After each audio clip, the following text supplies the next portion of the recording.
So many people are worried about GTA 6's retail price being astronomically high, and that has a lot to do with the fact that GTA's publisher thinks that longer games should cost you more. First off, we are on a huge uptick on this channel. We are growing rapidly, and it's only because you guys are clicking like, subscribe, and hitting that bell. Keep growing in the way that we are right now. I'm going to be able to do many more fun things like giveaways, so guys, definitely make sure that you like and subscribe, hit the comments, and let me know what you think of this video. In a recent financial call, the Take-Two CEO Strauss Zelnick had claimed that the frontline prices of gaming is very low. His statement goes as the following. Pricing for entertainment property is basically an algorithm, is the value of expected entertainment usage, which is to say per hour value times number of the expected hours, terminal value that's perceived by the customer in ownership if the title is actually owned and not say rented or subscribed. Essentially saying that GTA 5, you probably put like hundreds, if not thousands of hours into GTA 5, so essentially we got it for $60 and he feels as if he got ripped off. He also claims, and you'll see that bears out in any kind of entertainment vehicle. A really good example of what he's trying to say there is like Amazon. You can either buy the movie digitally for $15 or you can rent it for $4. The ownership takes more money, however, you can use it for more hours and watch it as many times as you want. Or you can watch it as many times as you want in an allowed amount of time of 48 hours for $4.99.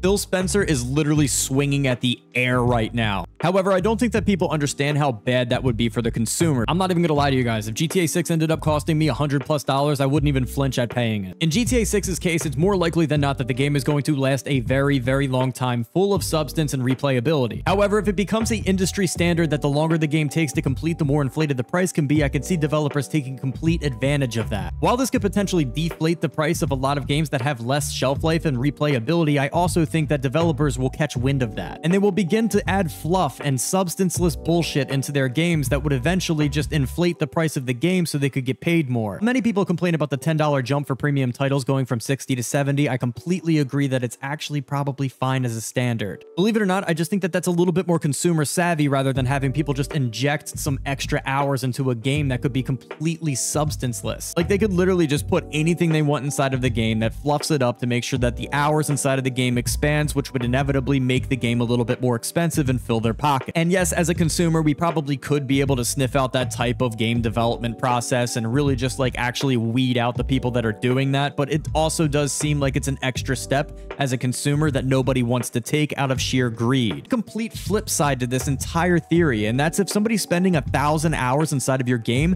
and you can't incentivize them to spend more money, then that, sir, is a you problem. And Take-Two Interactive and Grand Theft Auto are absolutely no stranger to microtransactions inside of their games. As Grand Theft Auto 5 in 2022 has now hit over $500 million in microtransactions alone, that's $500 million not including the retail price of the game itself. That is additional money spent by consumers inside of the game aside from the $70 or $60 ticket they paid to play Grand Theft Auto 5. In my opinion, this is like a glaring example of a lot of the things that I like to say about gaming and the entertainment industry that I really feel as if it is getting over commercialized. Like, I really do feel as if this guy is completely out of touch with his actual consumer, because equating the entertainment value in other mediums outside of video games to video game mediums, that's just an absolutely absurd thing to do. People think that this is why Take-Two Interactive, Rockstar, and GTA 6 are going to be charging hundreds of dollars for GTA 6. Because of statements like this that are completely out of touch with your daily consumer that's like making between like